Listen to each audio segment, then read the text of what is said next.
后来，这个盐埕这栋城中城大楼已经徛40多栋了，曾经是当地真繁华的地标之一。早年有开电影院、开酒楼、开餐厅，人来客去汞滚。22年前，嘛是发生一场的大火，了后就开始来落水了。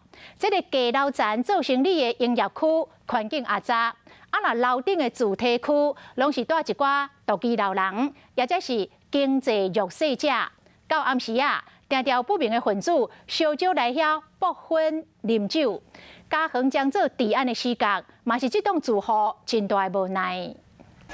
盐埕区富北路城中城大楼半暝即火火，有未少人调咧等人来救，家园拢毁掉去啊！其实这栋自强大楼差不多40年，较早是地标之一。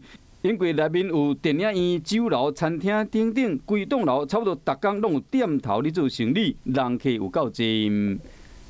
大楼较早电影院有5楼、6楼拢超高的啊。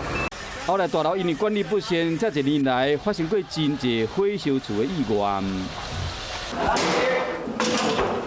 1999年，大楼嘛捌火烧厝，当时未少人赶紧逃生，大人囡仔总共救出28人。经过火劫了后，大楼内面有够乱，这店家拢总撤出，慢慢变成空城。住伫这大部分拢是老大人，行动不方便，也是经济较弱势。几年前一间8-9平的套房，只要20万就买得到。不过大部分的人拢无兴趣，因为这捌变成啉酒醉的人甲街友休困的所在。在你家在邻居。对啊，早上有蛮多老人家在这边聚会啊。40几年的房子，他逃生的阶梯全部一定都是堆满杂物。这摆个火烧厝可能是有人放火，因为有人去看到。好像有2个好像不如意啊，有头条这样子。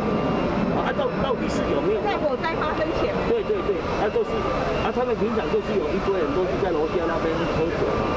敢若有听到人伫冤家了后，就火烧厝啊！城中城大楼为繁华到稀微，到即马未输是治安的死角。即马希望讲相关单位会使赶紧想办法，唔通好类似问题一直发生。死角若发生更较严重的问题，后悔都袂赴啊！